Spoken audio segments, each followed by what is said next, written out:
Hey everyone, it's me, Sarah. I never thought I'd be the one sharing a story like this, especially not one that feels like it came straight out of some dramatic Reddit thread or a bad Lifetime movie. But here I am, sitting down to tell you about my cousin Emily's wedding. Or, I guess, what was supposed to be her wedding. The title pretty much says it all. She wouldn't let us attend her big day, and then, well, it fell apart in the most spectacular way possible.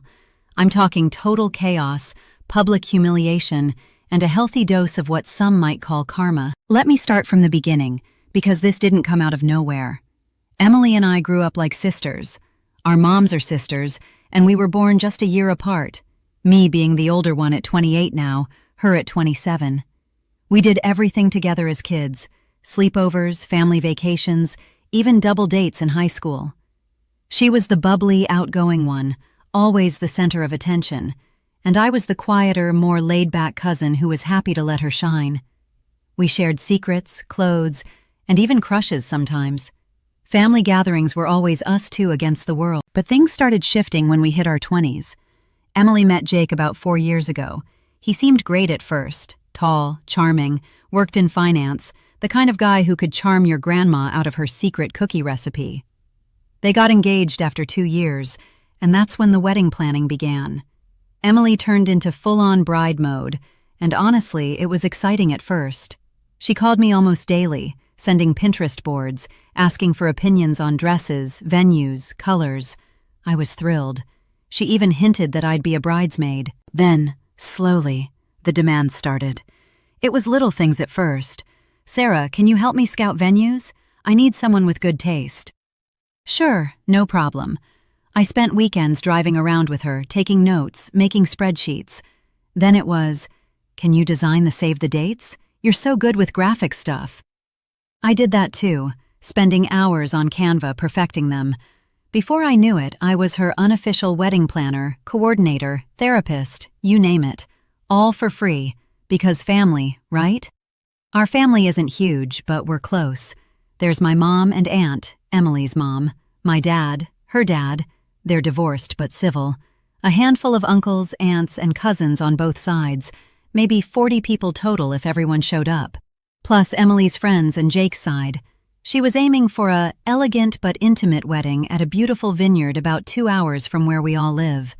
Budget? She kept saying it was tight but perfect. As the months went on, Emily got more stressed. And when Emily gets stressed, she gets controlling. She'd snap at me over tiny things, like if I suggested a florist that was $100 cheaper, she'd say, "No, Sarah, this is my dream day. You don't get it." I'd brush it off. Weddings are stressful, everyone says that. But then came the guest list drama. About 8 months before the wedding, she sent out save the dates to pretty much everyone except, well, a chunk of our family. Not me specifically at first, I got one, but my parents didn't. My younger brother didn't. A couple of our mutual cousins didn't. She explained it to me privately. The venue has a cap, and Jake's family is huge. Plus, I want it to be mostly my friends and people who really support us. I was confused. But Aunt Lisa and Uncle Mark? They've always been there for you. She waved it off. They're dramatic, Sarah. Remember how Uncle Mark got too drunk at my graduation party? I don't want any embarrassment. Fair enough, maybe, but it felt off. Still, I didn't push. I figured she'd sort it out. Then, 6 months out, she called me crying. The venue had raised prices, and they were over budget. "I have to cut the guest list more," she said. "I'm so sorry, but I'm uninviting some people." I held my breath. Who? She listed a few of Jake's distant relatives, some old college friends, and then, hesitantly, "Your parents and brother, and the cousins on your mom's side." My heart dropped. "Emily, what? That's half our family. Mom's your aunt. She babysat you." I know, she sobbed, "but they're not close to Jake. And the numbers, please understand. You can still come, of course. You're like my sister." I was stunned. I told her I'd think about it and hung up. That night, I talked to my mom. She was hurt, but trying to be understanding. "It's her day," Mom said, echoing what everyone always says. My dad was quieter, more angry. "If we're not good enough for the wedding, we're not good enough to help pay for it." Side note, our family had chipped in a bit, nothing huge, but gifts toward the honeymoon fund and such. The next day, Emily texted, "Please don't make this a big deal. Family drama would ruin everything." I responded that I needed time, but deep down I was starting to feel like an outsider in my own family. Over the next few weeks, more cuts came. Mutual friends whispered that they'd been uninvited too, replaced by Jake's work colleagues or Emily's new influencer friends she'd met online. The wedding was turning into something exclusive, almost elitist. And me? I was still in, barely. No bridesmaid dress-fitting invite, no bachelorette planning role. Just, "You're coming, right?" Then, the final blow. About 3 months before the date, Emily called. "Sarah, I've been thinking, to keep things intimate and drama-free, I'm making it immediate family only, plus a few close friends. I'm so sorry, but that means you can't come either." I was silent for a long moment. "Immediate family? But your mom invited her book club friends last I heard." "It's complicated," she said quickly. "Jake's parents are paying for most of it now, and they want it smaller. Please don't hate me. You're still family. I love you." I hung up feeling numb, excluded, after all the time, effort, and emotional energy I'd poured in. My parents were already out, now me too. The whole branch of the family, gone. Word spread fast in our small family circle. Some aunts and uncles were offended, but stayed quiet. Others, like my brother, were vocal. "She's turned into a bridezilla." Emily's response? Radio silence to anyone who questioned it, except posting cryptic Instagram stories about toxic people and protecting my peace. I decided not to fight it. No begging, no drama. I just stepped back. Blocked her on socials for my own sanity, focused on work and my own life. The wedding date approached, and I made plans to spend that weekend with friends, far away from any potential updates. Little did I know, the universe had other plans. So there I was, 3 months out from the wedding date, officially uninvited. No +1, no seat at the family table that apparently no longer existed for us. Nothing. I didn't beg, didn't send a tearful text, didn't show up at her door with a bottle of wine and a "let's talk this out." I just stopped. I muted her on every platform I hadn't already blocked, told my mom and brother to do what felt right for them, and focused on my own life. At first it was hard. Every time I opened Instagram, I'd see mutual friends posting about dress shopping or the bachelorette trip to Napa that I obviously wasn't invited to either. Emily had gone full influencer bride, professional engagement shoot with a drone, weekly wedding countdown reels set to acoustic covers, sponsored posts for teeth whitening and fake tan because every bride deserves to glow. Her caption game was strong, surrounded only by those who lift us up, with a photo of her and Jake in golden hour light. Subtle. Our family group chat, the one that had been active since smartphones existed, went quiet on the topic. Nobody wanted to be the one to start drama. Aunt Lisa, Emily's mom, kept posting generic, "so proud of my girl" stuff, but even that felt forced. My mom, bless her, just said, "We'll send a nice gift and move on." Dad grumbled something about not sending a dime, but eventually they settled on a mid-range kitchen appliance from the registry. Neutral, polite, done. I threw myself into work.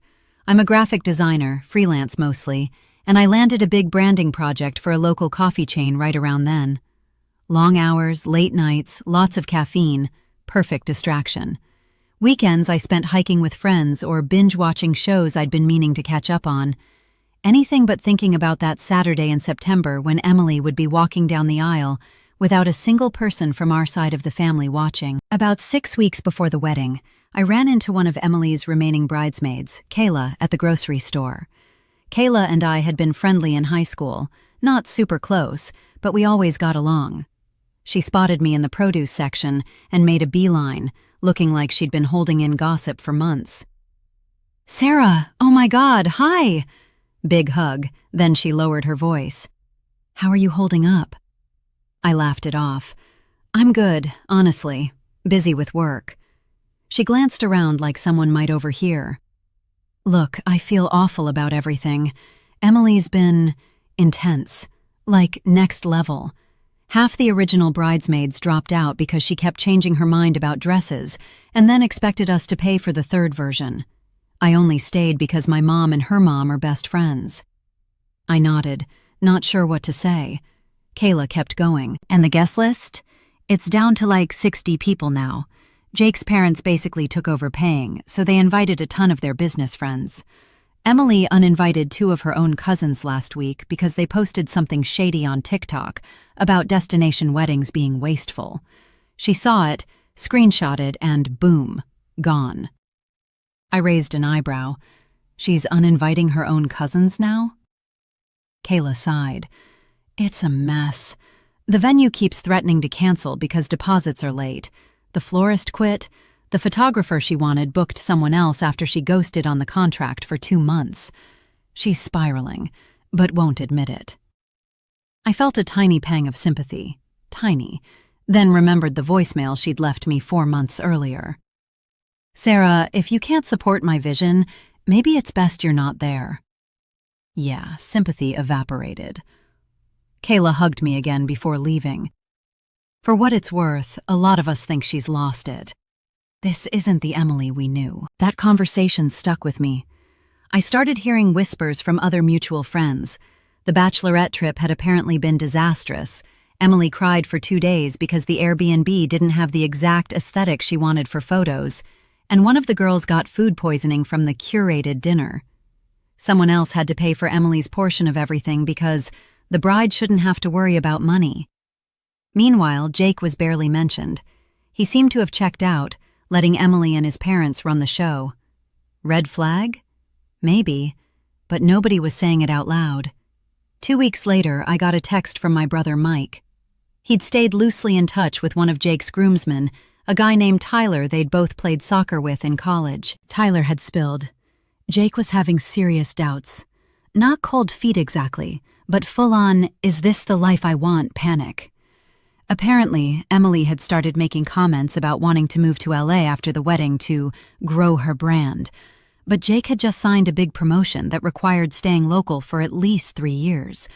They'd fought about it, loudly, at a rehearsal dinner planning meeting with both sets of parents. Jake's mom had pulled Emily aside and said, "Sweetie, marriage is about compromise." And Emily reportedly snapped, "Not on my wedding day it isn't." Tyler told Mike that Jake had been sleeping on a friend's couch for 3 nights after that fight. They'd made up, sort of, but things were tense. I didn't know whether to feel vindicated or sad. Probably both. Then, with exactly 1 month to go, the invitations finally went out.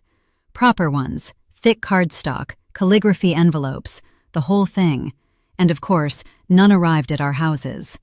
But Aunt Lisa posted a photo of hers on Facebook, because of course she did, captioned, "Counting down the days to forever," with a dozen heart emojis. That same week, Emily launched a full wedding website, password protected, very exclusive.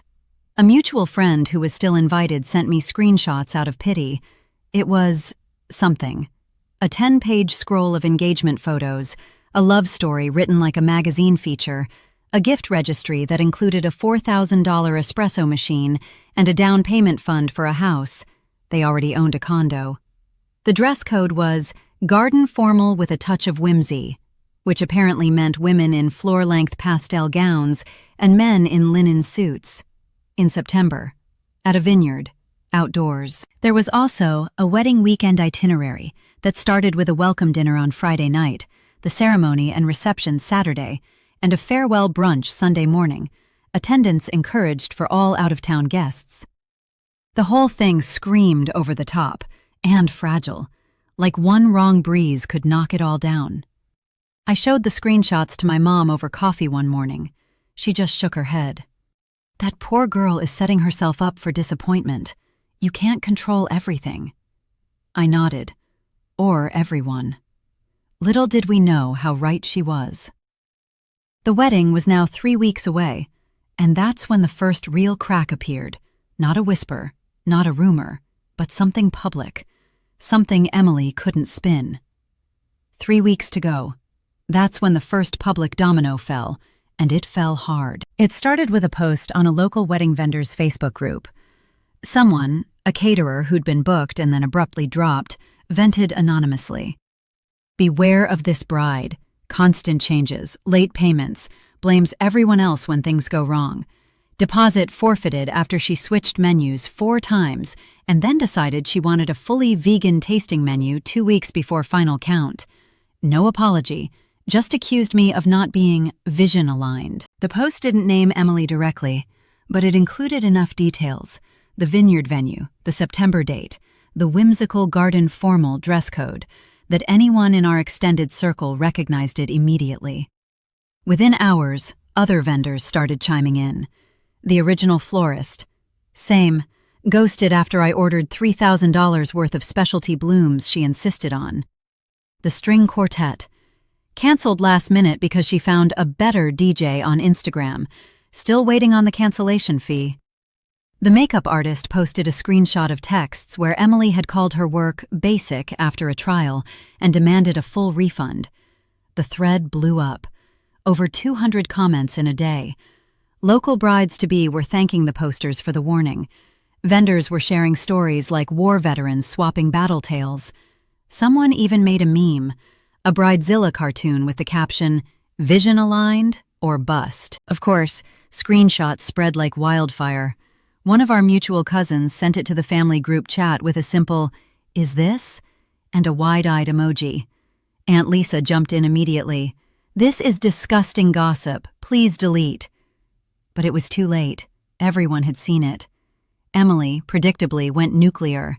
She posted a tearful Instagram story, face half covered by her ring hand, diamond prominently displayed. "It hurts when people you trusted professionally try to tear you down right before the happiest day of your life. We're focusing on love and positivity. Please respect our privacy." Then she turned off comments and restricted her account to approved followers only. But the damage was done. Vendors talk. Word got around fast. The bakery that was doing the 5-tiered naked cake with edible gold leaf suddenly had scheduling conflicts. The new florist Emily had scrambled to book raised their price by 40% due to short notice and specialty requests.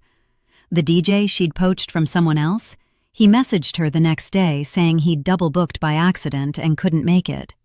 Jake's parents, who were now footing most of the bill, apparently had a come-to-Jesus meeting with Emily. According to Kayla, who was still leaking info like a sieve, Jake's mom laid it out. "This is turning into a circus. Either scale back gracefully or we pull funding." Emily cried, promised to fix it, and then went online and bought a $1,200 emergency backup floral package from a big box online service that ships in refrigerated boxes. Kayla sent me a photo of Emily unboxing wilted peonies in her living room, mascara streaking down her face. Meanwhile, Jake was barely holding it together. Tyler told my brother that Jake had started therapy, secretly, because he felt like he didn't recognize his fiancée anymore. "He keeps saying, 'This isn't what I signed up for,'" Tyler shared. "He wanted a backyard barbecue with 100 people and a food truck. She wanted a Vogue spread." 2 weeks before the wedding, the welcome dinner venue, an upscale Italian place near the vineyard, canceled. Reason? Late deposit.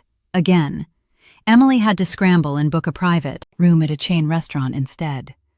The farewell brunch got downgraded from a catered vineyard event to light bites in the hotel lobby where most guests were staying. Guest count kept shrinking too. A bunch of Jake's work colleagues RSVP'd no after hearing the vendor drama. Nobody wants to be associated with that kind of publicity. 2 of Emily's influencer friends backed out, citing prior commitments. One of them posted a story the same day about a brand trip to Bali. Subtle. Emily tried to spin it. New Instagram post, a filtered photo of her and Jake holding hands in the vineyard at sunset. Caption: "Sometimes the universe trims the guest list for you. Grateful for those who are meant to be there. 14 days. Hashtag intimate celebration.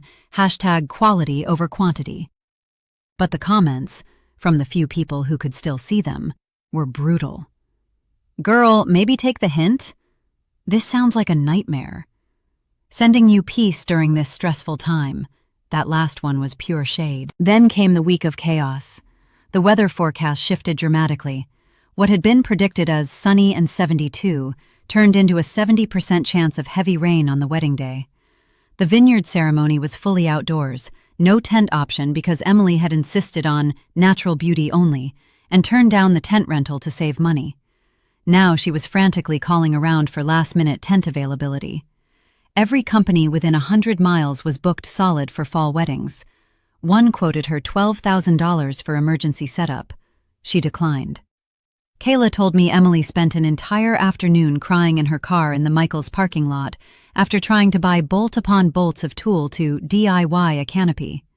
She came out with $400 worth of crafting supplies and a plan to have the groomsmen string fairy lights and fabric between the vineyard rows. Kayla said Jake just stared at her and said, "Em, it's going to pour. This isn't going to work." The final blow of that week? The officiant, a family friend of Jake's parents who'd agreed to do it for free, backed out. He'd seen the vendor Facebook thread, his wife was in the group, and decided he didn't want the liability of being associated with potential drama. Emily had to hire a random officiant off the knot for $800 cash on the day of. By now, even Aunt Lisa was panicking. She called my mom, first contact in months, and vented for 45 minutes. "I don't know who this girl is anymore. She won't listen to anyone. Jake's parents are furious. I'm terrified this is all going to implode." My mom, ever the diplomat, said, "It's still her day. Maybe it'll come together." But we all knew it wouldn't. Not like she wanted. The night before the welcome dinner, Emily posted one last optimistic story. A flat lay of her wedding shoes, rings, and a glass of champagne. "Tomorrow starts the best weekend of our lives. Rain or shine, we're getting married." I saw the screenshot from a friend and felt something I didn't expect. Pity. Just a flicker. Because whatever was coming, it was going to be public. And painful. The wedding weekend had arrived, and none of us uninvited family were there to see it unfold in person. But oh boy, we were about to hear every detail. Friday arrived, the official start of the wedding weekend. The welcome dinner was supposed to kick everything off at 7 p.m. in that downgraded private room at the chain Italian restaurant. By now, the guest list had shrunk to about 45 people, including a handful of last-minute, maybe RSVPs, who were only coming because Jake's parents had personally called and begged them. I wasn't there, of course. None of the uninvited family were. But thanks to Kayla and Tyler, who had apparently turned into my unwitting live correspondents, plus a few other loose-lipped guests who were live texting friends, I got a play-by-play that felt almost real-time. It started with the weather. The forecast had held, steady drizzle all day, turning into proper rain by evening. The vineyard looked moody and romantic in photos, if you ignored the mud. Emily posted a mirror selfie in her rehearsal dinner dress, a slinky white silk slip with feathers at the hem, captioned, "Rain brings growth, ready to celebrate with our nearest and dearest." The comments were disabled again. Kayla said the drive to the restaurant was tense. Emily and Jake rode with his parents, and apparently Emily spent the whole trip on her phone, frantically messaging the day-of coordinators she'd hired at the last second, a college student who normally did birthday parties. Jake stared out the window in silence. They arrived at the restaurant 10 minutes late because the GPS took them to the wrong location first. There are two of the same chain in town. When they walked in, half the guests were already seated, drinking house Chianti and making small talk that died the moment the couple entered. The private room was fine. Round tables with white tablecloths, basic centerpieces of grocery store roses in mason jars. Emily had assembled them herself that morning. A single projector screen playing a looping slideshow of engagement photos. No string lights, no personalized menus, no signature cocktails, just the standard menu and a cash bar. Jake's dad gave a short welcome toast that felt more like a corporate kickoff speech. Emily kept checking her phone under the table. Kayla, seated next to her, overheard her whispering to the coordinator. "The fairy lights for tomorrow. Did the groomsmen pick them up? And the tulle? We need at least 200 yards." Dinner was uneventful until the pasta course. That's when one of Jake's aunts, tipsy on her third glass of red, asked loudly, "So, Emily, I hear you had some trouble with vendors. Everything sorted now?" The table went silent. Emily forced a laugh and said, "Oh, you know how people exaggerate online. All good." But her smile was tight, and Jake's mom quickly changed the subject to football. After dinner, there were no planned activities, no speeches, no games, no slideshow of the couple's love story. People just milled around awkwardly until 10 p.m., when Emily announced she needed her beauty sleep and wanted everyone fresh for tomorrow. Hugs were exchanged, a few guests headed to the hotel bar, and the couple left with his parents. Back at the hotel, a mid-range Marriott near the Vineyard, things got worse. The block of rooms Emily had reserved had somehow been partially released due to another late payment, so 3 couples showed up to find their reservations canceled. Front desk chaos ensued. One groomsman ended up sharing a room with Jake's college roommate. Emily apparently had a full meltdown in the lobby, crying, yelling at the night manager, demanding comped suites. Jake pulled her away, looking mortified. Kayla texted me at 11:47 p.m. "Girl, it's bad. Emily just FaceTimed me from her room sobbing because her fake tan turned orange in patches from the rain/humidity. She's scrubbing it off with a magic eraser. Jake is in the hotel bar alone. Send help." I screenshot it and sent it to my brother with the caption, "This is better than reality TV." He replied with popcorn emojis. Around midnight, Tyler texted Mike, "Jake just told me he's not sure he can go through with it. Not the marriage, the wedding. He said, if tomorrow is anything like tonight, I don't know if I can stand up there and pretend everything's perfect." I told him it's cold feet, but dude looks serious. Mike forwarded it to me. I stared at my phone for a long time. Part of me thought, good, maybe he'll call it off and save everyone the embarrassment.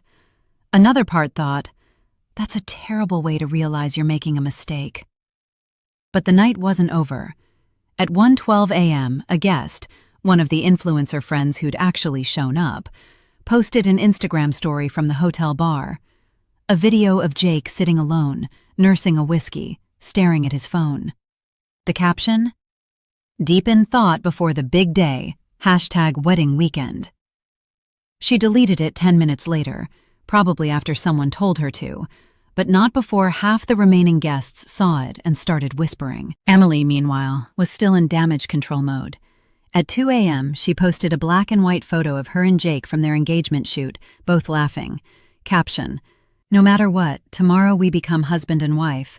Couldn't be more excited. Good night, loves." But the cracks were visible now, wide open.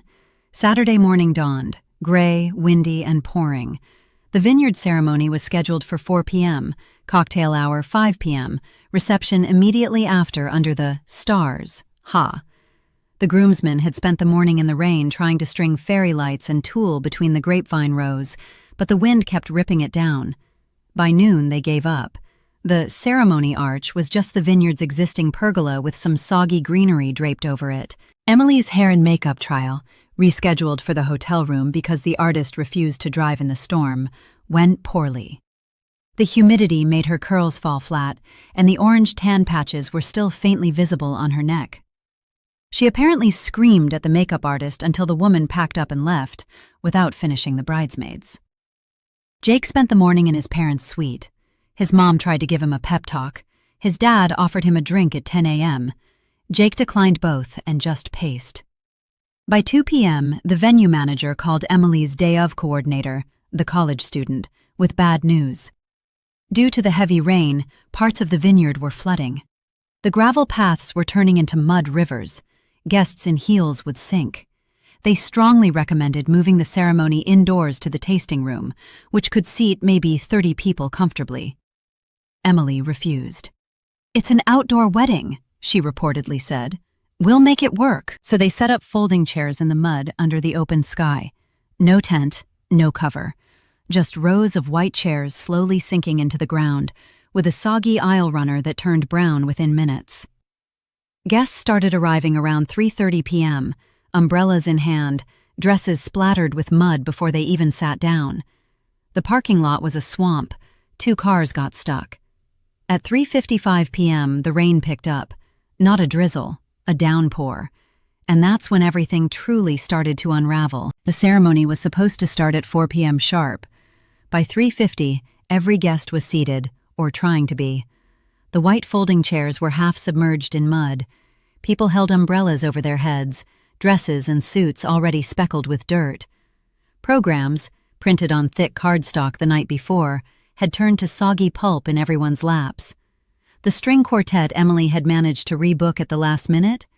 They'd set up under the tiny pergola overhang, but the rain was blowing sideways, ruining their sheet music and threatening the instruments.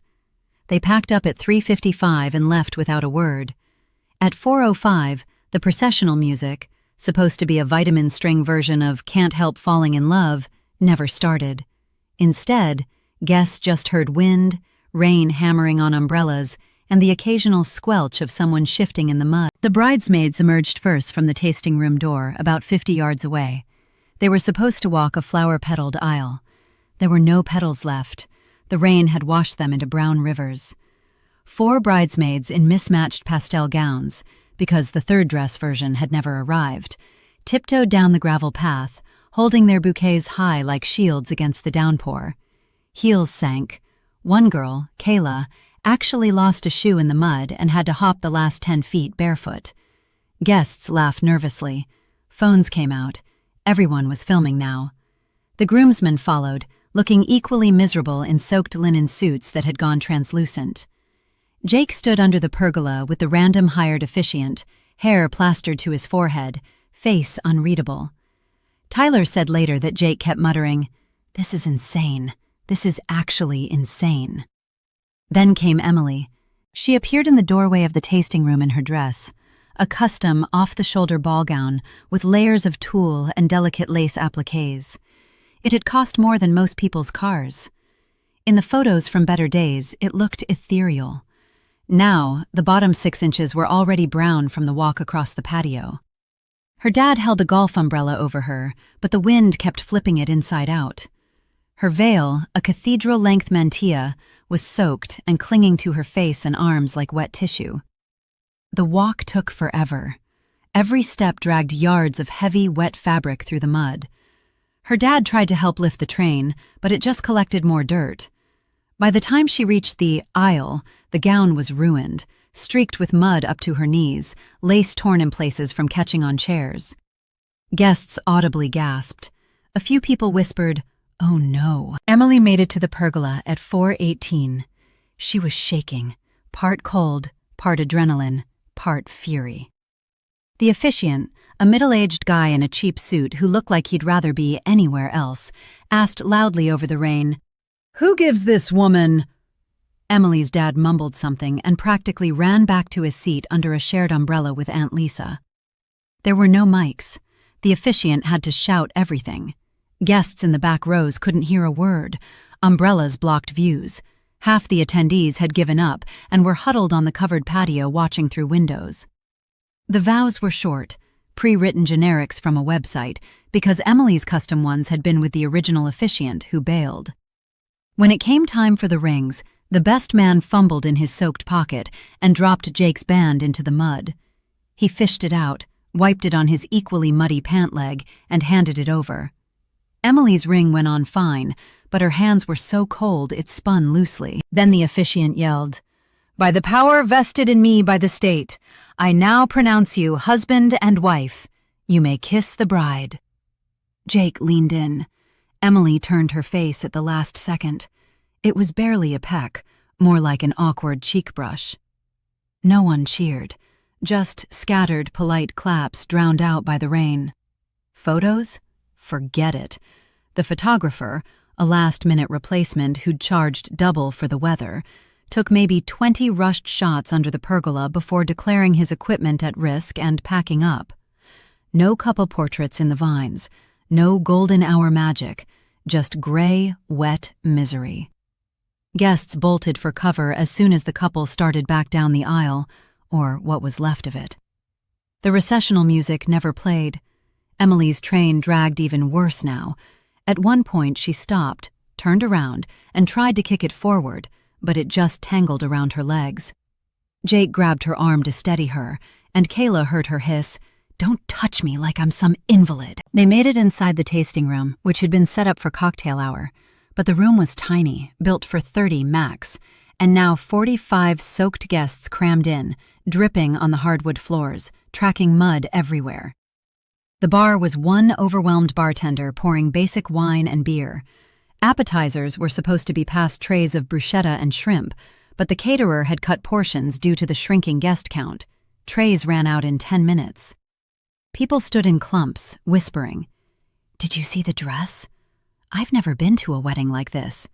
Poor Jake looked like he wanted to disappear. Emily disappeared into a back office with her mom and Kayla to try to salvage the gown. Kayla told me later it was hopeless. They blotted with paper towels, but the mud had set. The lace was shredded. Emily sat on a folding chair and just stared at herself in a hand mirror. Then she started crying.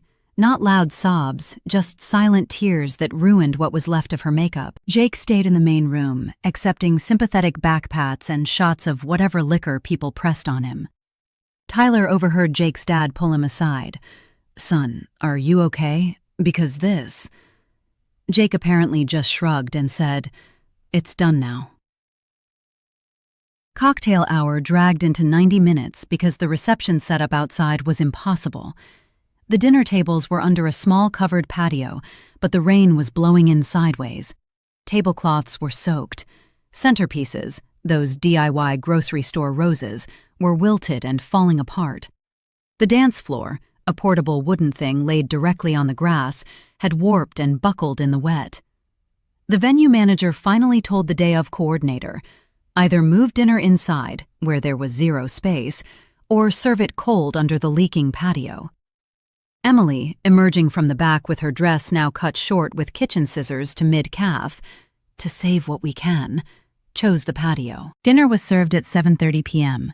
Cold chicken or soggy eggplant parm, salad that had wilted in the humidity, bread that was somehow both stale and damp.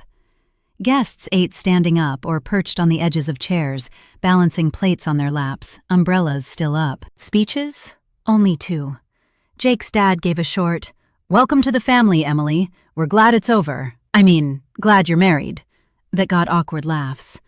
The maid of honor, the only original one left, mumbled something about love conquering all and sat down fast. No first dance. The DJ, a replacement's replacement, couldn't get power to the outdoor setup because of the rain, so he played from a Bluetooth speaker inside. Volume barely reached the patio. By 9 p.m., guests started leaving. Not subtly, full Irish goodbyes. Cars got stuck in the muddy parking lot. Jake and 2 groomsmen had to push a BMW out while rain poured down. By 9:45, only about 15 people remained, mostly immediate family and a few diehards at the indoor bar. Emily and Jake sat at the head table alone, picking at cake that had slid sideways in the wet. The top tier had fallen completely during transport and was served smushed on paper plates. At 10:15, the venue kicked everyone out. Closing time, no extension. The best weekend of their lives ended with the newlyweds riding back to the hotel in Jake's parents' SUV, still in their ruined wedding clothes, silent. And that was just the wedding day. The fallout was only beginning. Sunday morning, the farewell brunch, was supposed to be at 11 a.m. in the hotel lobby. Light bites and mimosas, the website had promised. In reality, it was a continental breakfast buffet that the hotel provided for all guests anyway. Stale bagels, watery scrambled eggs, fruit that had seen better days, and a single carafe of orange juice that ran out after 6 glasses. Only about 20 people showed up. Most out-of-town guests had checked out at dawn, eager to escape the disaster. The ones who remained looked hungover, shell-shocked, or both. No one was dressed up. Sweatpants and hoodies dominated. Emily and Jake arrived last, around 11:30, both in sunglasses despite the gray sky outside. Emily had changed into a white lounge set, bride sweatshirt and matching pants, but her eyes were puffy, hair in a messy bun. Jake wore rumpled jeans and the same button-down from the night before. They didn't hold hands. They barely looked at each other. Aunt Lisa tried to rally everyone. "Let's take a big group photo." But half the remaining guests suddenly remembered they had checkout times or flights. The group photo ended up being 8 people awkwardly clustered around a coffee table, forcing smiles while a hotel employee snapped it with Lisa's phone. No one gave toasts. No one recapped fun moments from the night before. Conversation was limited to polite small talk about traffic and weather. At noon, people started hugging goodbye and drifting away. By 12:15, only the immediate families were left picking at cold bacon. That's when Jake's mom apparently reached her limit. Kayla overheard the whole thing from the next table. She pulled Emily aside near the pastry station and said, quietly but firmly, "Emily, we need to talk about last night. This weekend cost us a fortune, and it was not what anyone expected. We're concerned." Emily stiffened. "Concerned about what? We got married. That's what matters." Jake's mom hesitated, then went on. "It's not just the money. It's how you treated people. Vendors, guests, even Jake. This obsession with perfection. It hurt a lot of feelings." Emily's voice rose. "I was under so much stress. Everyone kept bailing on me. If people had just stuck to their commitments..." Jake, who'd been silently refilling his coffee, finally spoke up. Stop. This isn't everyone else's fault." The lobby went quiet. Even the hotel staff pretended to be busy. Emily turned to him, eyes wide. "What is that supposed to mean?" Jake set his cup down. "It means exactly what I said. You turned this into something it didn't need to be. You cut out half your family, screamed at vendors, made everything about the photos and the aesthetic. And for what? Look at us.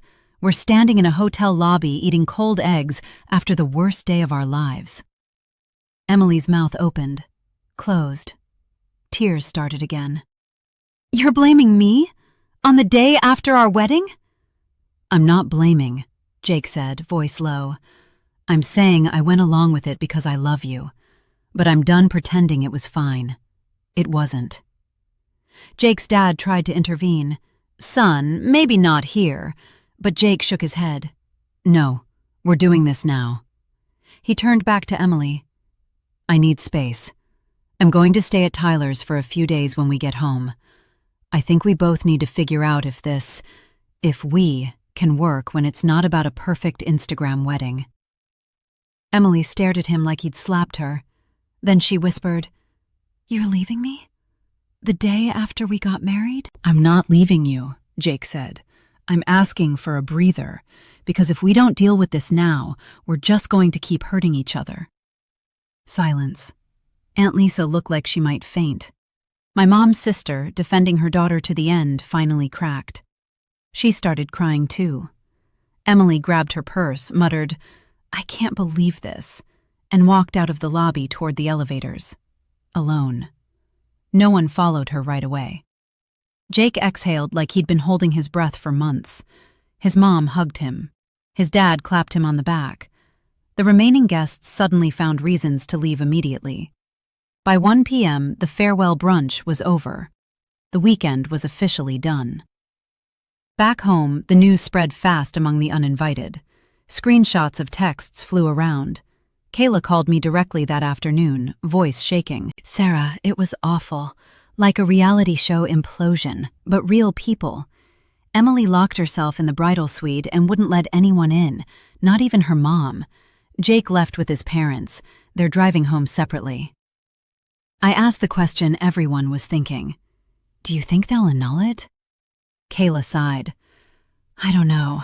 Jake looked relieved, like he'd finally said what he'd been holding in for a year. But Emily? She's posting nothing. Radio silent.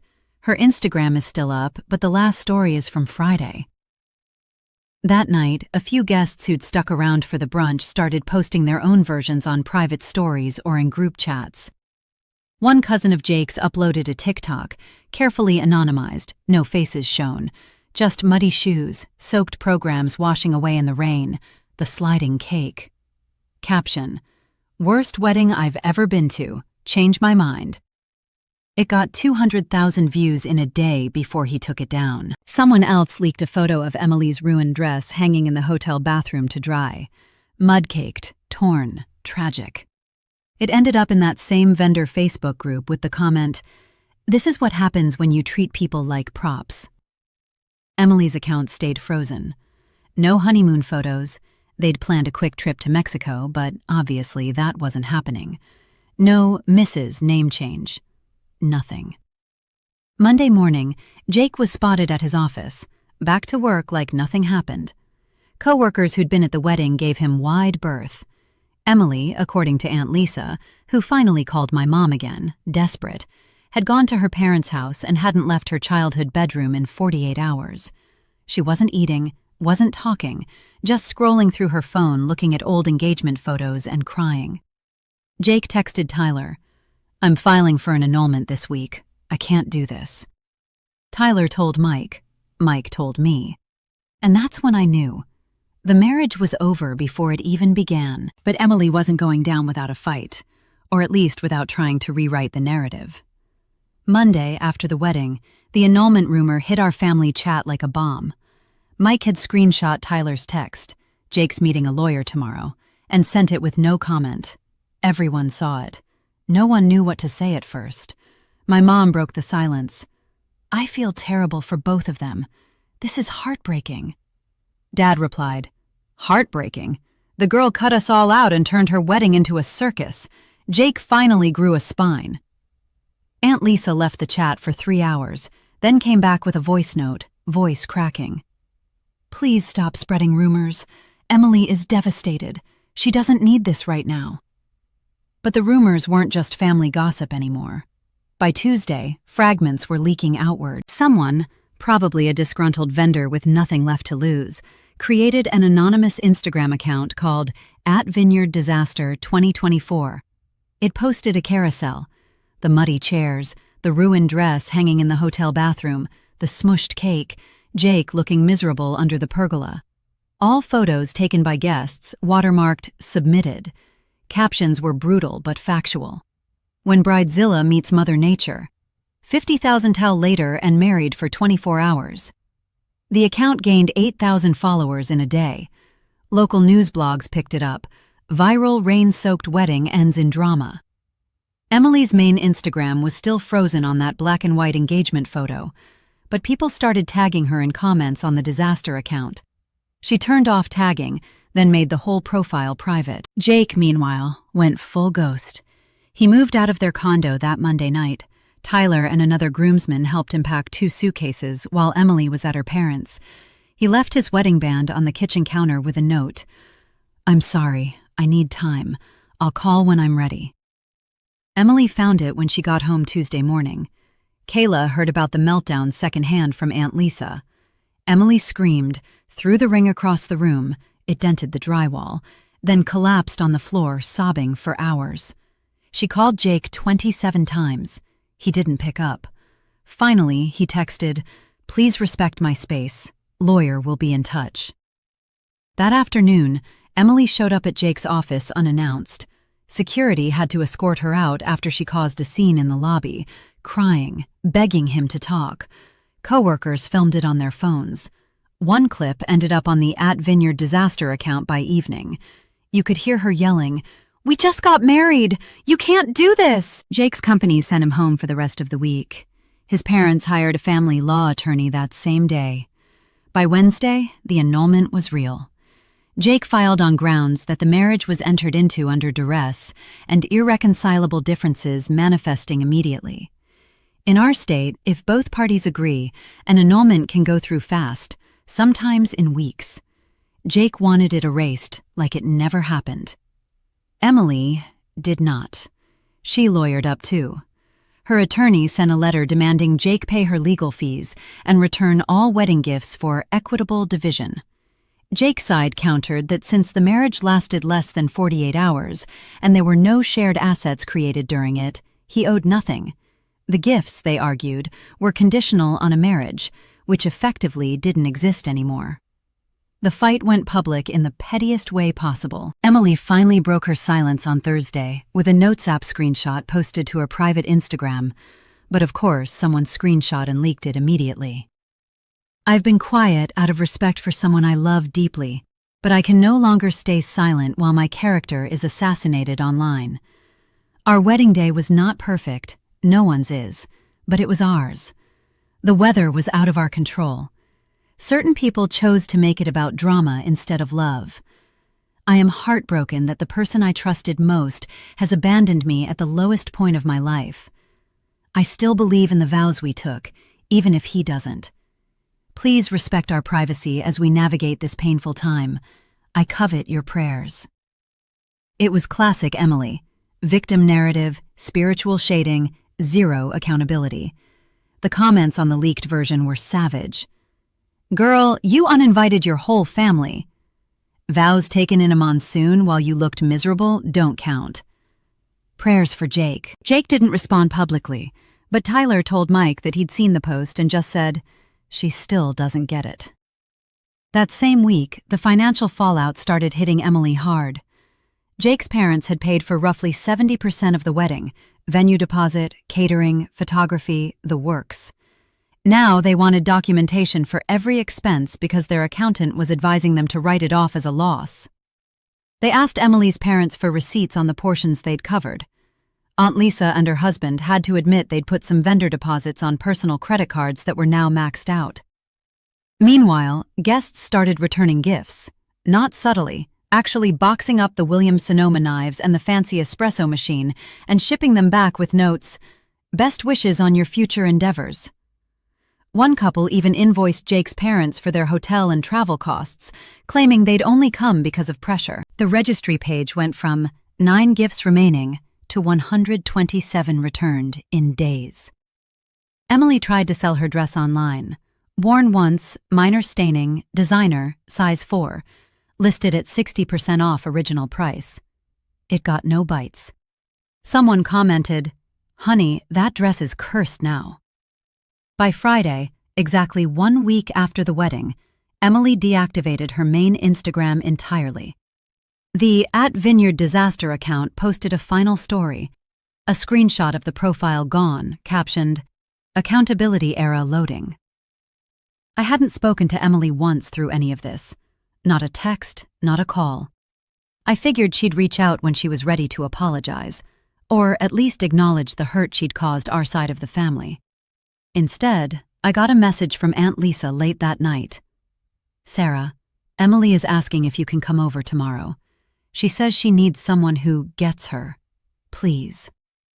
I stared at the text for a long time. Part of me wanted to say no, let her sit with the consequences. Part of me remembered the little girl who used to beg me to braid her hair before school pictures.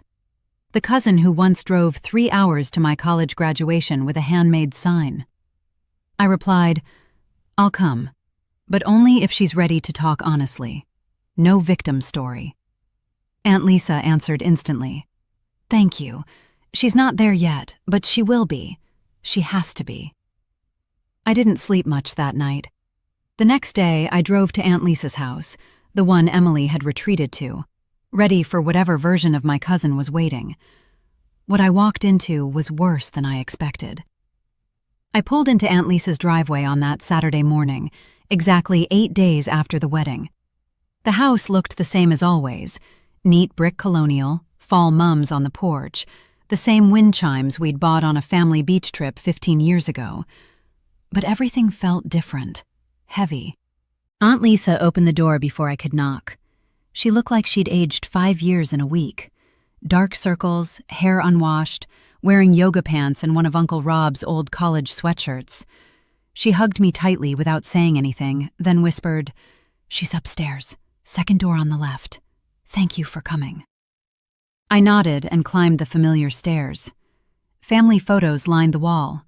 Emily and me at 6 and 7 in matching Christmas dresses, at 12 with braces and awkward bangs, at 16 posing before prom in the backyard. The last one was from 4 years ago, right after she met Jake.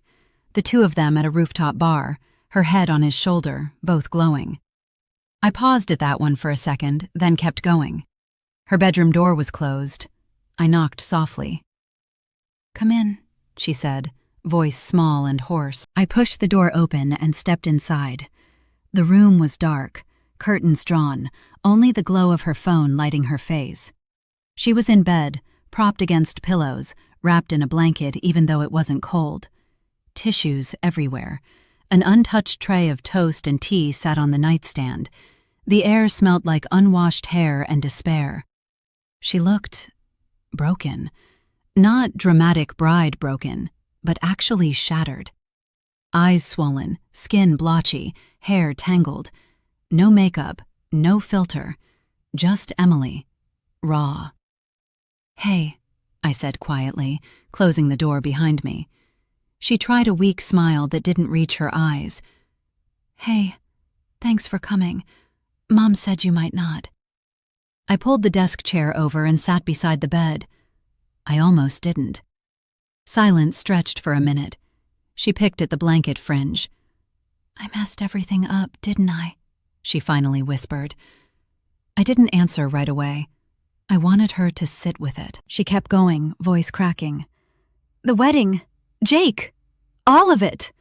I keep replaying every decision, every text I sent, every time I snapped at someone. And I hate the person I became." I nodded slowly. "Yeah, you did mess up. Big." She flinched but didn't argue.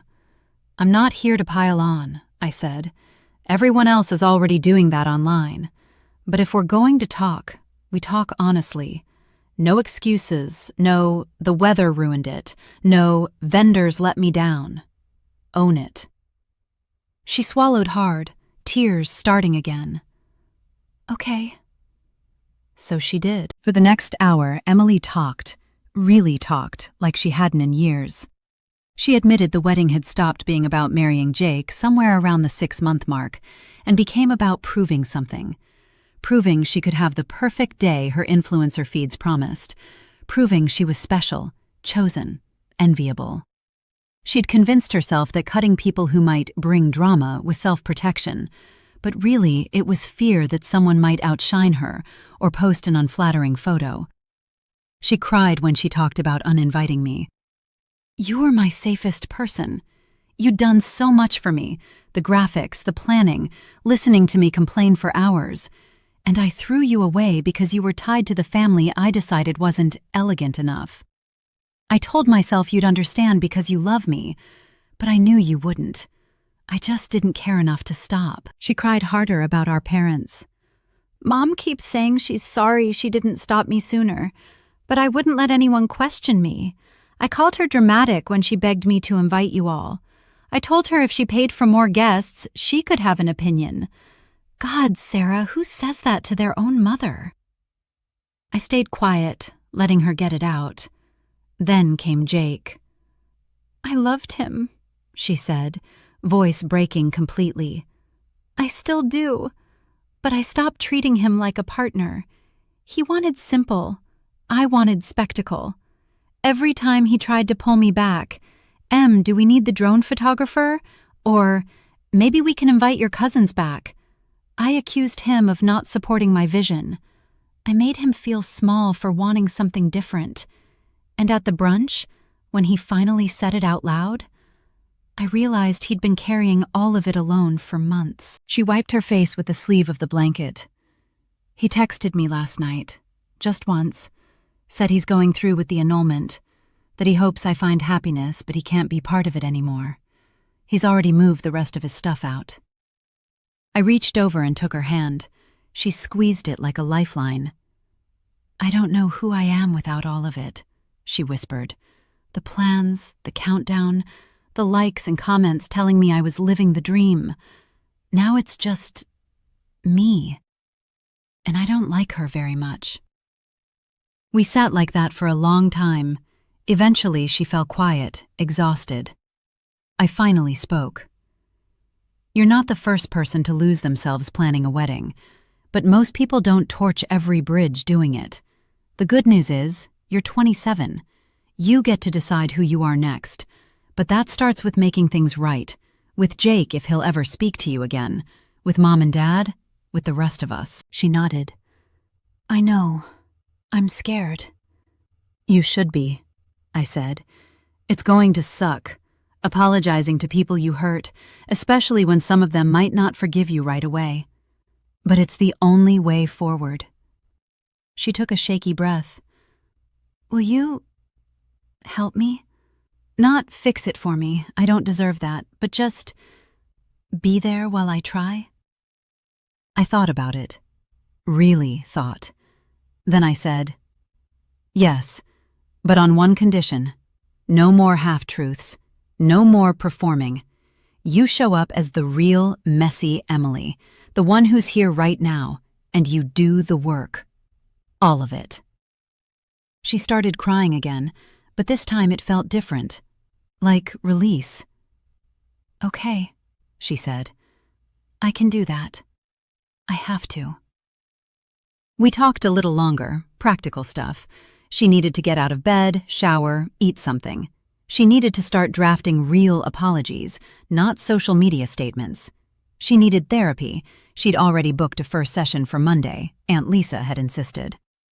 Before I left, she asked one more thing. Can I come to your parents' house for Christmas?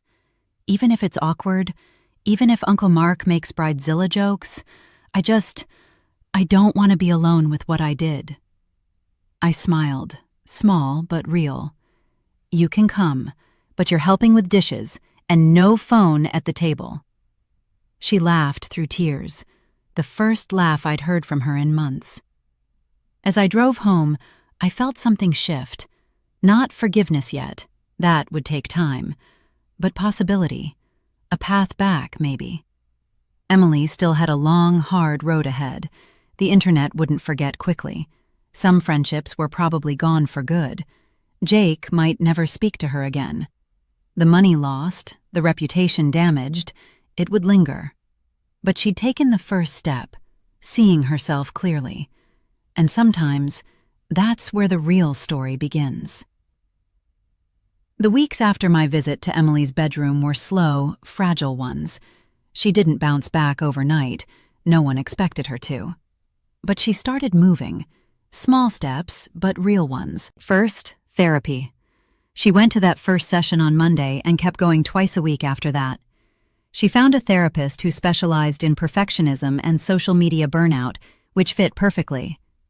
Emily told me later that in the third session she finally said out loud, I think I was addicted to the validation, and cried for the rest of the hour. The therapist didn't judge. She just handed her more tissues and said, that's a brave thing to name. Next, the apologies. She started with the easiest ones. Text messages to the bridesmaids who'd stuck it out, like Kayla. Simple, no excuses. I treated you terribly. I was selfish and controlling, and you deserved better. I'm sorry. Kayla responded within minutes. Thank you for saying that. It hurt, but I forgive you. Let's get coffee when you're ready. They met 2 weeks later. Kayla said Emily looked like a different person. No ring light, no posed smiles, just showing up in jeans and listening more than talking. Then came the vendors. Emily spent a weekend drafting individual emails. She didn't ask for forgiveness or references. She just owned the behavior, apologized sincerely, and offered to pay any outstanding cancellation fees she could afford.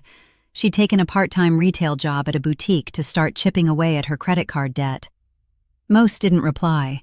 A couple wrote back with short, thank you for the apology notes. The florist who'd quit sent a longer one. I've been doing this 20 years and never seen a bride apologize after the fact. Good for you. Emily printed it out and taped it inside her journal. The family apologies were harder. She called my parents first, on speaker with Aunt Lisa in the room for moral support. Mom answered, cautious. Emily got 3 sentences in before she started sobbing. I'm so sorry I excluded you. You've always been my second parents, and I treated you like you didn't matter because you might not fit some stupid aesthetic. There's no excuse. Mom cried too. Dad stayed quiet longer, then said, It hurt, kiddo. Badly. But hearing you say that means something. We love you. They didn't say, it's okay, because it wasn't yet. but they left the door open. She apologized to my brother next, in person. Mike's always been protective of me, and he'd been the most vocal about how angry he was. They met at a park, walked the trail. Emily let him vent first. He didn't hold back, called her entitled, shallow, cruel. She took it without defending herself. When he was done, she said, "You're right. I was all those things. I hate that I hurt Sarah and all of you. I'm working on not being that person anymore." Mike hugged her at the end, gruffly, and said, "Don't make me regret this, Em." But he meant it as a second chance. The hardest one was me, even though we'd already had the raw talk. She came to my apartment one evening with takeout from our favorite Thai place, the one we used to order from during college movie nights. No phone in her hand the whole time. We ate on the couch and she said, "I need to say it properly. I used you. I took all the free labor, the emotional support, and when it came time to show up for you as family, I discarded you. That was unforgivable. I don't expect you to trust me right away, but I'm grateful you're letting me earn it back." I told her trust would take time, but I could see the effort, and I meant it. Jake was the one apology she couldn't make directly. The annulment went through quietly 3 weeks after the wedding, record time. Papers signed, marriage erased legally. He'd blocked her on everything. Mutual friends said he was doing okay, living with Tyler temporarily, throwing himself into work and the gym, dating casually but not seriously. Emily wrote him a letter anyway. 4 handwritten pages. No begging to reconcile, just accountability. "I pushed you into a life you didn't want. I diminished your voice. You deserved better on our wedding day and every day before it. I'm proud of you for choosing your peace. I'm sorry, and I wish you genuine happiness." She mailed it to his parents' house with a request to pass it on if he wanted it. She never heard back, but Tyler told Mike that Jake read it, folded it neatly, and put it in a drawer. That was enough for her. Thanksgiving came and went small. Emily spent it with her parents and one aunt who'd softened. Our side of the family did our usual at my parents' house. No one mentioned her name much. It was still tender. December rolled in. Emily kept showing up differently. She volunteered at a local food bank on weekends. She started posting again on a private Instagram. Only 40 followers, mostly family and old friends. No sponsored content, no ring shots, just real life. Walks with her dog, bad hair days, therapy homework pages, with sensitive parts blurred. The caption game changed too. Learning to be okay with being ordinary. It's harder than it sounds. She paid off one credit card completely by mid-December. Small victory, but she celebrated with a $5 coffee and texted me a photo. "First debt down. Feels better than any wedding vendor deposit." Then came the Christmas question. She'd asked back in October if she could come to our family Christmas. I checked with everyone individually. Mom and Dad said yes. Mike said, as long as she's not live streaming it. The aunts and uncles mostly agreed, though a couple said they'd keep distance. No one wanted drama. Everyone wanted healing, cautiously. Christmas Eve, she texted me. "Still okay if I come tomorrow? I can bring dessert and stay out of the way if anyone needs space." I replied, "Come. Bring the chocolate pie you used to make. And yourself. That's enough." Christmas morning, she arrived at my parents' house right on time, 2 p.m. for appetizers and gifts. She looked nervous, hands full with a bakery box and a bottle of sparkling cider. Wore a simple red sweater, minimal makeup, hair in a ponytail. No designer bag, no posed entrance. The room went quiet for a second when she walked in. Then Mom crossed the kitchen and hugged her first. Long, tight. Dad followed. Mike gave her a one-armed side hug and took the pie. Uncle Mark, the one who'd been most vocal, nodded from the couch and said, "Good to see you, kid." No jokes, not yet. We did the usual. Appetizers, white elephant gift exchange. Emily brought a funny but thoughtful gift, a board game we'd all played as kids. Carols around the piano. She didn't dominate conversation, didn't pull out her phone once. When someone asked how she was doing, she answered honestly. Some days good, some days hard. working on it. After dinner, she and I did dishes together, just like I'd said months earlier. Side by side at the sink, sleeves rolled up, quiet except for the running water. Halfway through, she said softly, "Thank you for letting me be here. I didn't think I'd get this again." I bumped her shoulder with mine. "You earned today. Keep earning tomorrow." She smiled, small, real. "I will." Later that night, as everyone was heading out, Uncle Mark pulled her aside. I overheard from the hallway. "Hey, Em, I was pretty mad at you, still processing some of it. But seeing you here, doing the work, I'm proud of you for showing up. Takes guts." She teared up, hugged him. He hugged back. It wasn't perfect. Not everyone was ready for full warmth yet. A couple cousins kept distance. But she was there, included, and no one regretted it. As I drove home that night, snow starting to fall lightly, I thought about how far she'd come in 3 months. Not fixed, far from it, but on the path. The new year was coming, and for the first time in a long time, I felt hopeful about what it might bring for all of us. New Year's Eve came quietly for Emily. No party, no sparkly dress, no countdown reel with champagne flutes. She spent it at home with her parents, watching the ball drop on TV, eating popcorn on the couch like they did when she was a kid. She texted me at 11:58 p.m. "Happy New Year, Sarah. Here's to better choices in 2026. I texted back a heart emoji and, "You've already started making them." January brought cold weather and a kind of settling. Emily moved out of her parents' house and into a small one-bedroom apartment across town. Nothing fancy, but hers. She furnished it slowly, mostly secondhand, and painted the kitchen herself a soft sage green. She said it felt like building a life from scratch, one deliberate decision at a time. Work-wise, she kept the part-time boutique job and picked up freelance social media management for small local businesses. Ironically, the one skill from her influencer era that was actually useful. But she did it differently now. Transparent contracts, fair rates, no chasing virality. One of her first clients was a family-owned bakery. She helped them grow their following by 30% just by posting real behind-the-scenes photos, no filters, no staged flat lays. The owner sent her a thank you card and a box of cupcakes. Emily hung the card on her fridge. Therapy kept going. She started working on the deeper stuff, why perfection felt like safety, why exclusion felt like control, how her self-worth had gotten tangled up in likes and aesthetics. Some sessions were brutal. She'd come out red-eyed and exhausted, but she kept showing up. In February, Jake got engaged to someone new. Word came through Tyler, who still played pickup basketball with Mike. The girl was named Lauren, a coworker he'd known for years, quiet, kind, loved hiking and board games. They'd started dating casually in November, and apparently things moved fast once Jake felt free. He proposed on a weekend trip to the mountains with a simple ring and a picnic. No photographer, no drone shots, just them. Tyler said Jake looked happier than he had in years. The news hit Emily like a truck.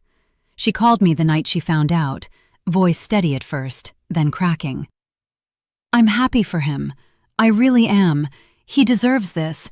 But God, Sarah, it hurts, knowing I lost the best thing I ever had because I couldn't see it clearly." I didn't try to fix it. I just listened while she cried, then said, "Pain like this is part of the cost. You pay it because you know you caused it, and you keep choosing better anyway." She took a week off social media entirely after that. Went on long walks, read 3 books in a row, baked banana bread for her neighbors. When she came back online, still private, small circle, she posted a photo of the mountains from her phone's old camera roll, taken on a trip with Jake years ago. Caption: "Letting go is hard. Grateful for the lessons this view taught me, even if I'm not the one standing there anymore." No one commented anything cruel. People just sent hearts and proud of you messages. Spring arrived slowly. Emily turned 28 in April. No big party, just dinner with her parents, me, Mike, and my parents at a little Italian place we'd loved as kids. She wore a simple blue dress, laughed at Mike's bad jokes, paid for her own meal. When the waiter brought a tiramisu with a candle, she made a wish out loud. To keep growing into someone I actually like. We all clapped like she'd won something. In May, she did something brave. She posted a public apology video. Not polished, not scripted perfectly. Just her sitting on her apartment couch, natural light, no makeup. 10 minutes long. She named it plainly, My Wedding Disaster, My Mistakes, and What I've Learned. In it, she didn't detail every vendor or guest drama. That wasn't theirs to share. But she owned the big stuff, becoming controlling, excluding family, prioritizing image over people, hurting Jake. She talked about therapy, about debt, about starting over. She thanked the people who'd called her out, without naming them, and the ones who'd given her grace. At the end, she said, "If you're watching this because you're planning a wedding and feeling the pressure to make it perfect, please hear me. It's not worth losing yourself or the people you love. Choose them, every time." She uploaded it to a new public Instagram she'd created, just for this kind of thing. No personal posts, no monetization. Within a week, it had 50,000 views. Comments poured in, some hateful, "Too late, Bridezilla," but far more supportive. This took courage. I needed this before my own wedding. Redemption looks good on you. A few bridal magazines and podcasts reached out for interviews. She turned them all down except one small podcast run by a therapist who focused on post-wedding regret. She did it anonymously at first, but then decided to use her real name.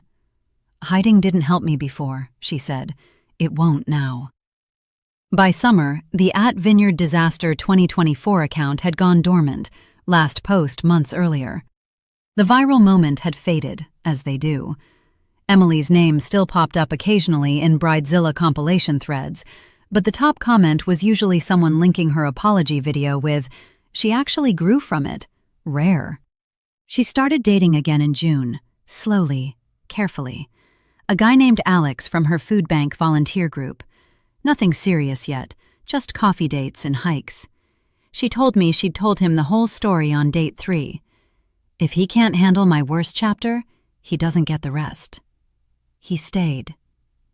In August, she paid off her second credit card, celebrated by framing the paid-in-full statement and hanging it in her bathroom. Daily reminder. Family gatherings got easier. 4th of July barbecue at my parents'. Emily came, brought homemade lemonade, played cornhole with Mike, and lost spectacularly. Uncle Mark finally made his first Bridezilla joke. "At least the potato salad didn't get ruined by rain." Everyone laughed, including Emily. She raised her glass and said, "To indoor potlucks from now on." The tension that had lingered for a year finally snapped, in the best way. By fall, a full year after the wedding that wasn't, Emily was in a rhythm. Still in therapy, now once a week, still volunteering, still freelance working, still paying down debt slowly but steadily. She'd saved enough for a small emergency fund, her proudest achievement. One evening in October, she texted me, "Can we go to the vineyard? Just us. I think I'm ready." I knew what she meant, the place where it all fell apart. I said yes. We drove up on a Saturday morning, crisp air, leaves turning, no rain in the forecast. The vineyard looked beautiful, peaceful. We walked the rows where the ceremony had been. The pergola was still there, now decorated with fresh greenery for someone else's wedding later that day. Emily stood under it for a long minute, hands in her coat pockets. "I hated this place for so long," she said quietly. "Blamed it for ruining everything. But it wasn't the vineyard. It wasn't even the rain. It was me." I nodded. She pulled a small envelope from her pocket, opened it, and scattered something on the ground. Wildflower seeds. "For whatever grows here next," she said. "Something real. Something that doesn't need perfection to bloom."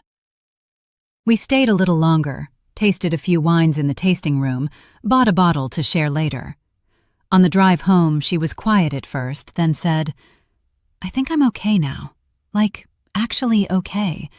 Not fixed, but whole." I smiled. "You are." The second anniversary of the almost wedding was approaching, and for the first time, Emily wasn't dreading it. She had plans: dinner with me, Kayla, and a couple of other friends who'd stuck around. No toasts to what was lost, just good food, laughter, and being present. Because that's what she'd learned the hard way.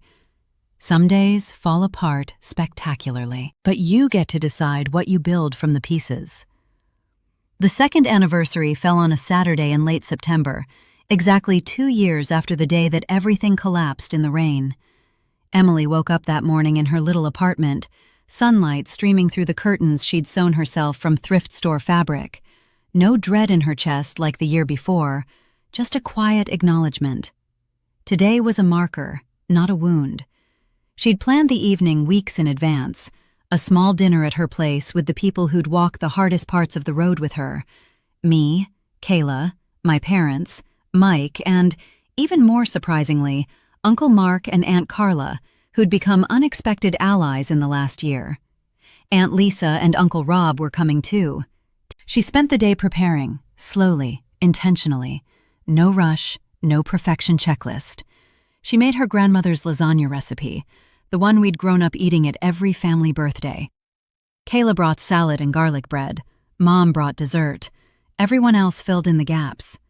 Emily set her small dining table with mismatched plates she'd collected over the months, cloth napkins she'd hemmed herself, and a simple centerpiece of grocery store sunflowers in a mason jar. No fairy lights, no curated aesthetic, just warm. People arrived around 6 p.m., bearing dishes and easy hugs. No awkward silences this time. Conversation flowed, work updates, funny stories, Mike teasing Uncle Mark about his fantasy football losses. Emily moved through the evening with a calm I hadn't seen in her before. She laughed easily, refilled wine glasses, asked questions instead of steering the spotlight. After dinner, we cleared plates and migrated to the living room, some on the couch, some on floor cushions, a couple perched on kitchen stools dragged in. Emily stood up, glass of sparkling water in hand, and cleared her throat. "I know today is loaded," she started, voice steady. 2 years ago, exactly, I was standing in a muddy vineyard in a ruined dress, watching everything I thought mattered wash away. And honestly, I needed it to, because what I thought mattered wasn't real. The room went quiet, everyone giving her space. I dragged a lot of you through that storm with me, some literally, some emotionally. I excluded people I love, hurt people who'd done nothing but support me, and almost destroyed the best relationship I'd ever had. I can't undo any of it, but I can say thank you for not letting me stay that version of myself. She looked around the room, making eye contact with each person. Mom and Dad, thank you for loving me even when I was cruel. Aunt Jen and Uncle Tom, thank you for opening your home and your hearts again at Christmas and every holiday since. Mike, thank you for calling me out when no one else would. Kayla, thank you for staying my friend when you had every reason to walk away. Uncle Mark and Aunt Carla, thank you for showing me that forgiveness can come with humor and boundaries. And Sarah, her voice caught for the first time. Sarah, you saw the worst of me and still sat with me in it. You didn't let me hide, but you didn't abandon me either. I wouldn't be standing here whole without you. I felt my own eyes sting. I just nodded. She knew. She raised her glass. So tonight isn't about mourning what fell apart. It's about celebrating what we built instead. Real connection, real family, real me. Messy, growing, but here. To all of you, and to keeping it real from now on. Everyone raised their glasses, wine, water, soda, and said, "To keeping it real." Laughter broke the tension. Uncle Mark added, "And to indoor weddings only," which got the biggest laugh of the night, Emily included. The rest of the evening was light. Board games, Emily lost spectacularly at Scrabble, as usual, old family photos someone had brought, stories from when we were kids. At one point, Mom pulled out her phone and showed a picture she'd saved from the actual wedding day, one of the few that had circulated privately. Emily and Jake under the pergola, both soaked, her dress streaked with mud, his face grim. We'd never really looked at it together before. Emily took the phone, studied it for a long moment. "I look miserable," she said quietly. "We both do." Then she handed it back. "But I'm not anymore." Around 11 p.m., people started heading out. Hugs at the door, promises of the next gathering. I stayed to help clean up. We loaded the dishwasher in comfortable silence, then sat on her balcony with tea, looking at the city lights. "You okay?" I asked. She nodded. "Better than okay. Grateful.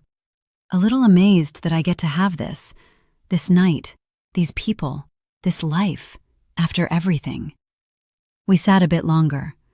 "Alex asked if I wanted to meet his parents next weekend," she said suddenly, smiling shyly.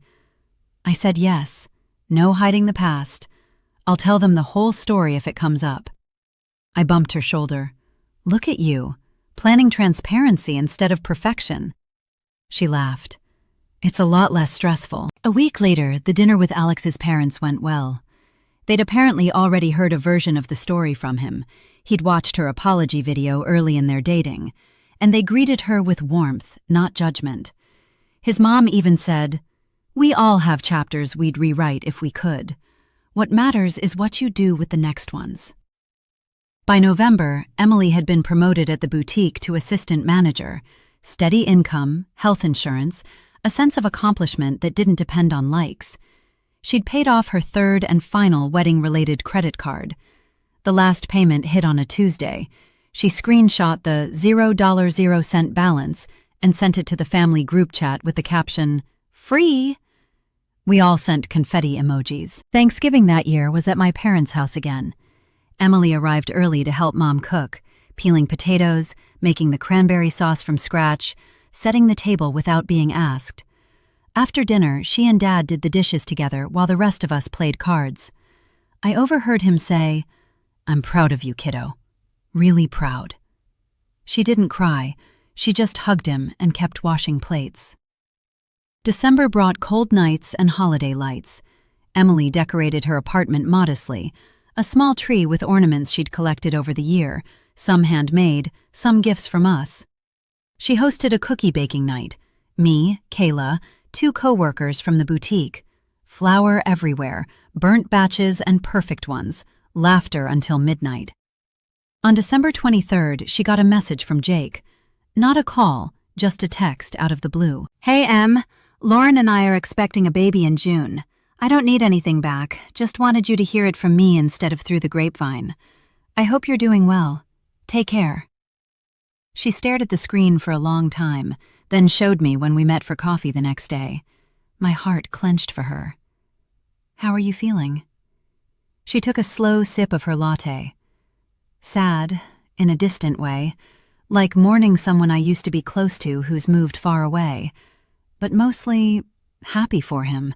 He's getting the simple, real life he always wanted, and I'm getting mine. She didn't reply to the text, didn't need to. Closure had come in pieces over 2 years, and this was just another small one clicking into place. Christmas Eve, she came to our house again. Same traditions, appetizers, gifts, carols. But this year, she led the carols at the piano, voice clear and confident.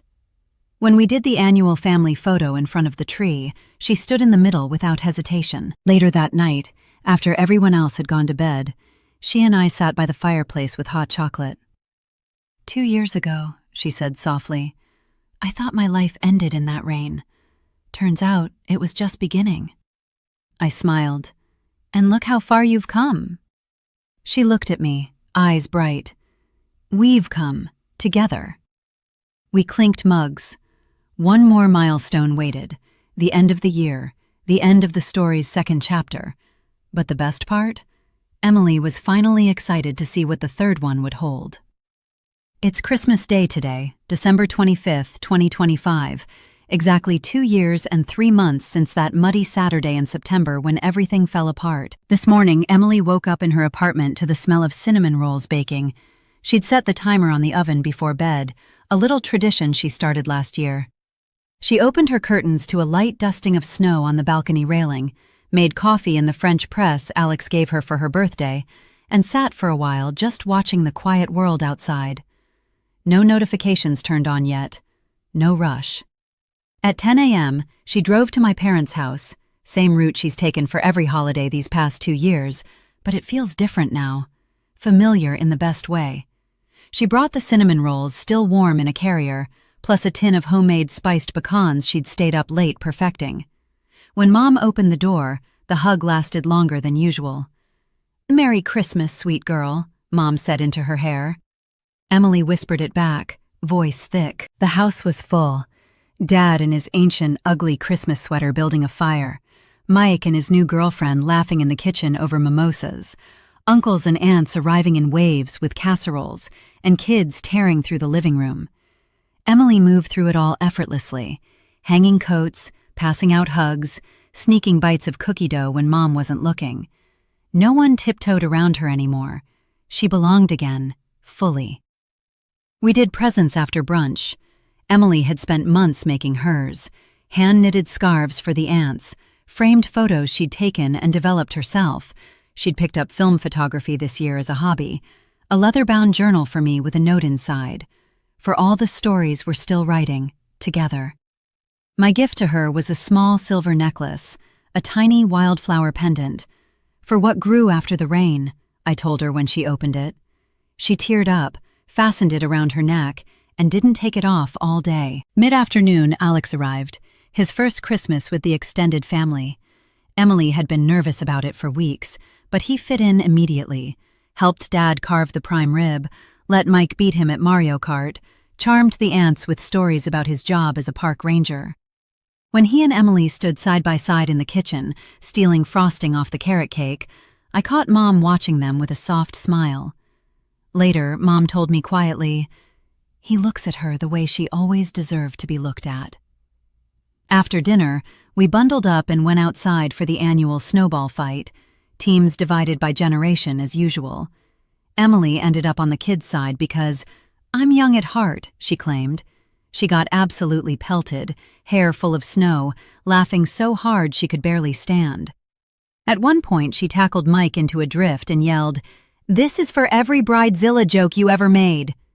He let her win. Back inside, warm and rosy-cheeked, we gathered around the piano for carols. Emily played, better than ever, because she'd been taking lessons again. When we got to Silent Night, the room hushed. Her voice rose clear and steady on the second verse, and I saw Aunt Lisa wipe her eyes across the room. Later, when the house quieted down and most people had gone home, Emily and I did what we do now, dishes side by side. Alex dried, Mike put leftovers away. The four of us talked about nothing and everything, plans for New Year's, the trip Emily and Alex are taking to the coast in January, how Mike's girlfriend wants to learn to cook Italian from Mom. Before they left, Emily pulled me into the hallway.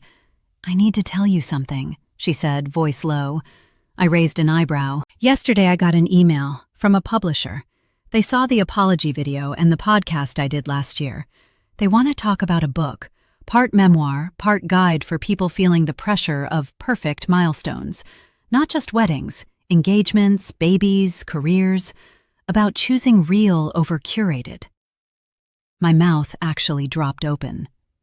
"Em, that's huge." She nodded, eyes shining. "I haven't said yes yet. I'm thinking about it. But if I do it, it won't be polished or performative, just honest. The messy parts, the growth parts, all of it." I hugged her hard. "You should do it. The world needs more stories like yours, the ones that don't end with the wedding, but start after the rain." She laughed softly. "Yeah, that's kind of the title I've been playing with. After the rain." We pulled apart and she looked at me, really looked. "Sarah," she said, "I used to think the worst thing that could happen was my big day falling apart. Turns out it was the best thing, because it forced me to build a life that doesn't need a perfect day to be worth celebrating. Every day with you all, with Alex, with myself, this is the dream now." I I couldn't talk for a second, just nodded. Outside, snow had started falling again, fat, lazy flakes in the porch light. Alex called from the driveway that the car was warmed up. Emily grabbed her coat, kissed my cheek. "Merry Christmas, cousin. Love you bigger than the sky." "Love you too," I said. "Always have." I watched them drive away, taillights disappearing into the soft white night. And that's the real ending. Not dramatic, not viral, not filtered. Just a family rebuilt stronger. Just a woman who lost everything she thought she wanted and found what she actually needed. Just love, quiet, steady, real, growing beautifully after the rain.